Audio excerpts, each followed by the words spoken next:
Greg and Jeff, Hey. twins. All right. All right. Thank you. Cheers.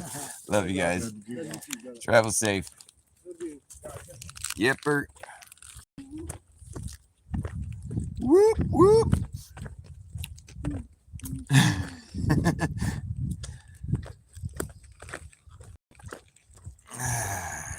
Somebody in there already?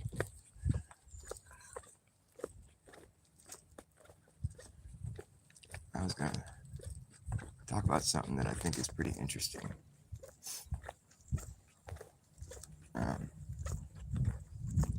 With Antarctica. Antarctica has some anomalous stuff, that's for sure. One of the anomalous things I've noticed recently is that the coastline of Antarctica doesn't have, apparently there's no waves. And I think that's significant.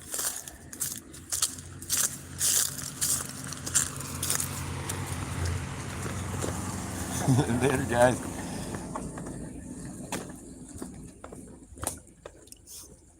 I think that's significant because it reminded me of something else that I'd heard recently, which is, what's up, Hercules? How you doing, buddy? Nice. Talk about Antarctica here. I got to do more research on this, but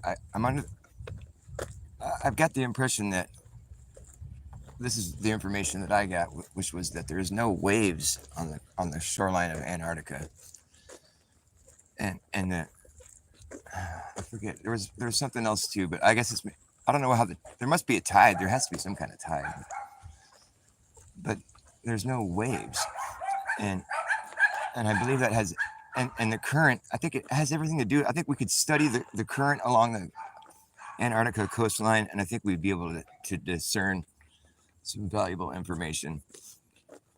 Because if there's no waves and there's not much of a current, that would lead you to believe one thing, that it's not a continent. Because check it out. When the tsunami happened, I think it was out in maybe Japan or something. But there was the tsunami, it's like an earthquake out at sea or whatever, and it causes a huge swell. And the water flows in, it sucks out and it pushes back in, you know what a tsunami wave is. But the waves, when they come back out to sea, it flows back out to sea, and it's like, depending on the size of the earthquake and the location and everything, the wave will be really, it's a lot of momentum that gets built up, and it's like, the wave will be really long, and it's like this one wave in particular from the tsunami that happened, it was like, I don't know how many miles long, it was like, but it's one straight line, just this long ass wave. It's a big swell, and it's just moving through the whole entire ocean, and it's like, like I live in Santa Cruz. When the tsunami happened in, I think it was Thailand, but it fucked up our harbor here in Santa Cruz, and it's like, it's all the way across the other side of the ocean. And so that shit goes forever, those fucking waves go for days, and they got a lot of force going behind them. And what's interesting is that particular tsunami wave I was talking about from Japan or whatever, it moves south. What's up, buddy? So the wave was moving south, and eventually it hit Australia, where it proceeded to surround the entire. Like when a wave that size is moving that fast and that with that much force, it'll hit a continent the size of Australia, which is like an island basically, but it's a continent, And so the water, like the fluid dynamics, like a wave when it hits like a big island like that, or it's a continent, whatever, it actually surrounded the entire continent because it wraps around it, like it creates this little eddy, and it comes back up. Like every part of the coastline in Australia saw that wave. It wraps around the whole entire continent, and then it kept going. And kept going, and finally it hit Antarctica,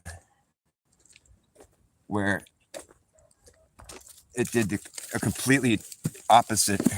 It had the complete opposite effect on the shoreline there, which was instead of wrapping around the entire continent like it did Australia, all it did was it hit one part of Antarctica and was deflected back out to sea. So it just sort of bounced off just one part of it. It didn't, like Antarctica should have been surrounded by that wave just the way it did Australia, but it didn't. It only hit one part of it and then pushed it back out. It deflected the wave instead of the wave sort of, what is the word? I guess it would.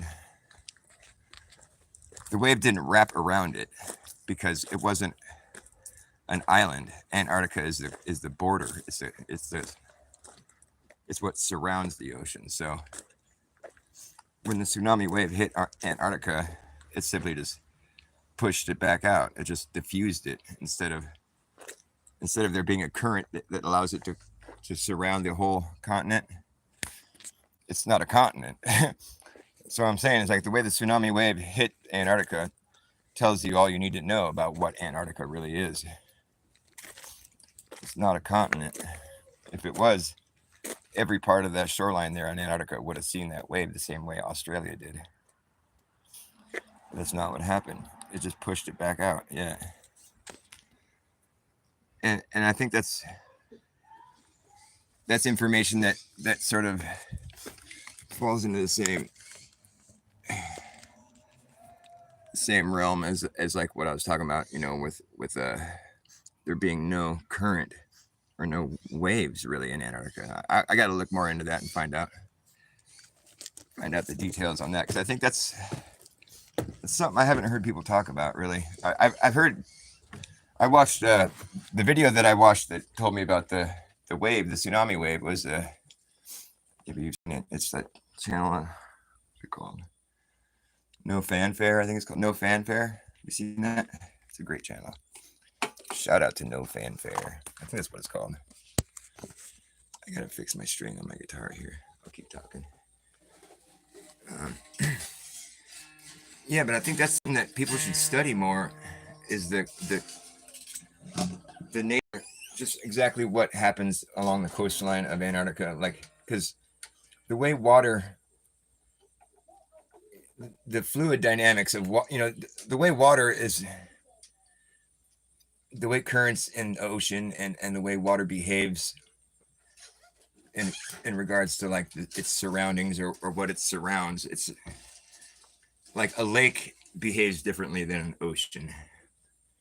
A lake is surrounded by land. The ocean, surrounds the land. So it's like you have two different situations going on there. It's like when water is surrounded by a border, you don't have the same fluid dynamics as you would in the ocean, where the ocean is surrounding continents and such. That's why you have like waves and you have a current, because the water is flowing around this piece of land. There's like the water is free to move around it, so it's like it behaves differently than it would if it were hitting a boundary where the water can't pass. The water can't flow around Antarctica because it's not an island. It's not a continent. It's a border. So the water is going to behave differently in Antarctica because of that. It's basic shit, but it's like stuff that I haven't really heard anyone talk about too much, and I think it's really interesting because I think it's fucking indicative of like where we are here. I mean, it's information that actually has a lot of relevance. Because there's enough anomalous shit going on in Antarctica, being like it's the highest average elevation on the coast. Like for any continent, it's like, there's like a 2 mile thick piece of ice, 2 miles thick.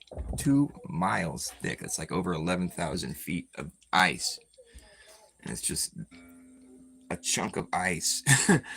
That's some serious shit, dude. There's not like I know there's other cold places on Earth, but like that's serious. Like I don't see how someone could make the argument that there's going to be a time of year when there's like 4+ months of nothing but sun, where there's a 2-mile thick piece of ice. I would think like fucking having nothing but sun for 4 months or whatever, 5 months, you would see a lot less ice. I mean, it just stands to reason. Versus like perhaps, just before that 2-mile thick piece of ice is perhaps the largest circle the sun makes. And so it's like naturally beyond that, it's going to be icy cold because the sun never goes there. Just seems to make perfect sense to me. Like the flat Earth explanation of Antarctica explains all the anomalous shit. The globe doesn't. The globe is just like, oh, well, it's just this anomalous. They try to say we have polar ice caps and this shit, but it's like, that's funny because when you look on Google Earth, you don't see no polar ice caps. You see a bunch of fucking fucked up looking ocean with like weird lines cut in it and shit. It's fucking doctored up and shit, I mean, sometimes I trip on, like, they have those fucking boat races where they go all the way around Antarctica, it's like the Golden Globe race or whatever. And, it's like Austin and all these guys, Jaron and David, they have all pointed out how they have, like, such, like, a boat that normally goes, like, 30, 40 miles an hour in the northern hemisphere only goes, like, 3 miles per hour during that race, where it's like, I mean, that's what they're led to believe, but it's like, that's only because their distances are all fucked up. How do you measure distance when you're out at sea if you don't have GPS working? I mean, how do you measure distance? It's like all you really have is like time over. It's like, time over distance or whatever. I guess or speed over time. But it's like, how do you rate? How do you know how fast you're going? It's like you don't have anything to gauge it against. But I trip on that because they say they really do go around Antarctica and they come all the way back to where they started, and it takes them forever because it's like they think they're going 3 miles per hour, but it's like I saw someone do the math where it's like basically would have worked out to be like 60,000+ miles around the whole thing, and it's like, I mean, can you imagine you're sailing around the entire fucking, you're making a circle where everything in the world is within that circle that you're making. That's pretty crazy. I mean, that seems like it would take forever.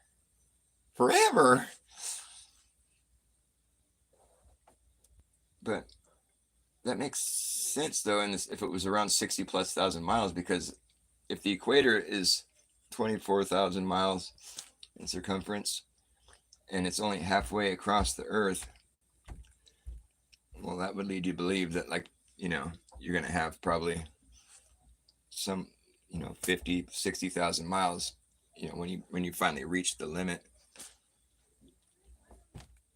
I guess, I don't know. I mean, I've heard people say it should be about 60 something thousand miles around if the flat Earth was correct, which in my opinion it seems like it's not even up for debate, really. I mean, the Earth is obviously a level plane, and I've come up with several thought experiments that prove this. Simply just the concept of owning property. If you own a piece of land, you have a perimeter that you have a property line to mark off what property you own. You own the property within that property line. If you add more adjoining property to your property, you're going to have a bigger property line. More property equals bigger property line. That's like an equation that you can pretty much count on, right? More area added to your property, now you have a bigger property line. That's like basic understanding of reality. This is logic. Okay, so you just fucking scale that out. It's like pretty much no matter what, if you're going to add more property to your property, you're going to have a bigger property line. Scale it all the way out. Let's say you own fucking half the world. You're going to add more property, you're going to have a bigger property line. There's never going to be a time when you're going to add more property and have a smaller property line. That doesn't make any fucking sense. But that's what you're supposed to believe would happen if you live on a globe. You own half the world. Your property line is the equator. The equator is supposed to be the biggest circle on Earth you can make. But how is that possible? There's more space past the equator. If you owned half the Earth, and then you added more property, more adjoining property to it, how would that be a smaller property line? That doesn't make sense. You wouldn't, I don't think that's what you would see. It's not possible. How are you going to fit more space in a smaller circle? Not possible. Not possible. Impossible.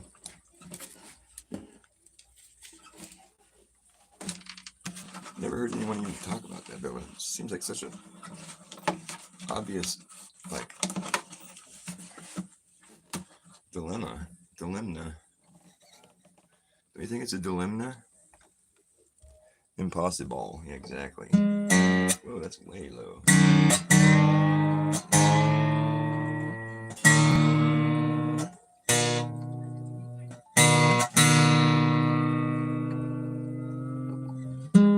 Oh, man.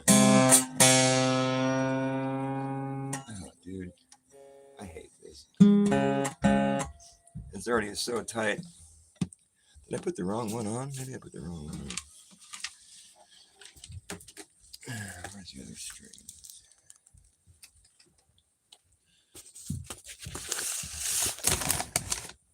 I do.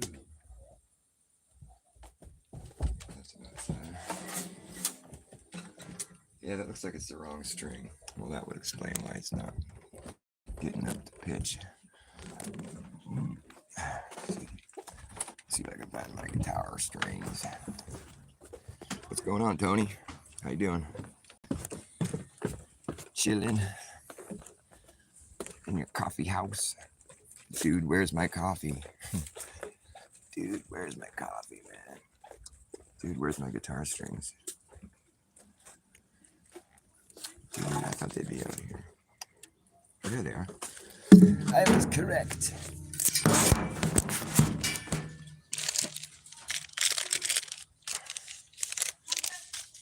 Yeah, so Earth is just not a ball. There's the string I needed. If it was a ball, then there would be people that are upside down. It's such a bold claim. Oh, we're flying around the sun. Uh-huh. What? Say that again? We're doing what? That's how we have day and night. We're flying around the sun while we're spinning and shit. Really? We're flying around the sun and we're spinning, and everything on Earth remains undisturbed by all that motion?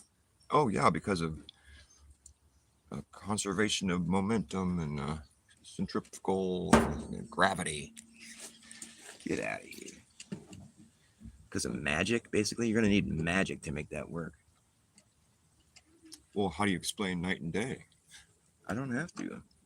I don't explain it like that. I don't explain it like we're flying around the sun. It's a pretty bold claim. It's really bold. And I've known that for 2,500 years. You did what? How did you know that before you went to space? I don't think you did no shit. And I don't think you've been to space either.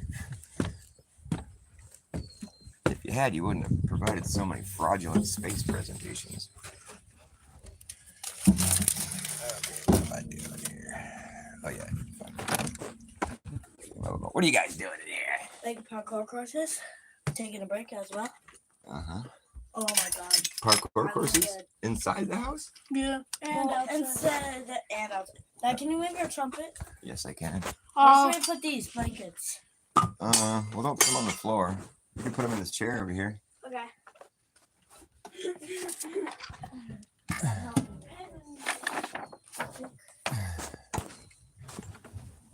Be careful doing parkour in the house, so. Let's put that there for a second. Pull out this peg. There we go. Parkour. So I think that's something we should study as flat earthers is check out the Antarctica coastline. I think we could learn a lot of information by studying how the water behaves there. Because water behaves differently when it's surrounded versus surrounding something. It behaves a lot differently. There's current, there's waves. If the water is surrounding something, you're gonna have a current and you're gonna have waves. There's gonna be motion. But if the water is being surrounded by something, well that kind of nullifies any motion or current. It creates a whole different behavior in the water. And it's just funny that I haven't bothered even considering this before recently in regards to Antarctica being a border versus a continent. Because I think that's pretty significant information to consider that because if there's anomalous behavior of water in Antarctica on the shoreline, well that pretty much it's only going to paint one picture. I mean, you can only have so many anomalies. After a while, it's just like, okay, come on, man. You can't keep sweeping all this shit under the carpet. It's like a pretty big bulge under the carpet. It's like you're going to start tripping on it. What? Can you move there, please? Can I do what? Move right there, please. How about right here? I'm doing a Nope. show. I'm literally gonna come running down that way. Okay. So he doesn't want you to get hit. I gotcha. Don't get hurt.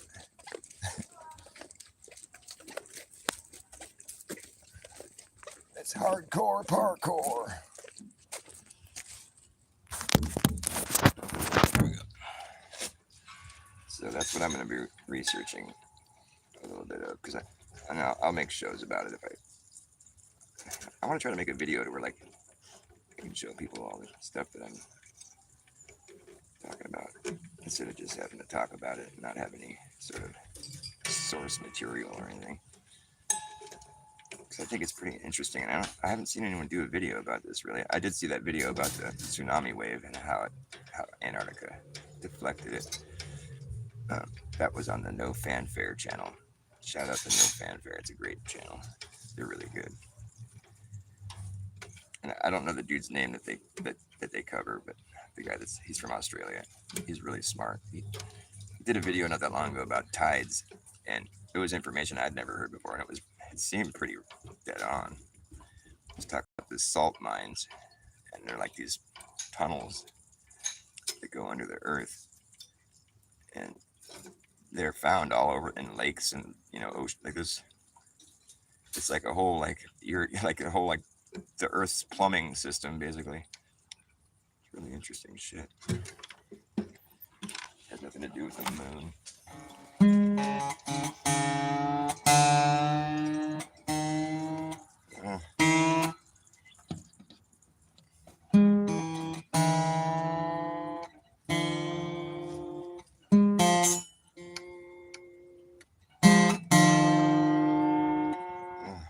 It's getting so tight, it's scaring me.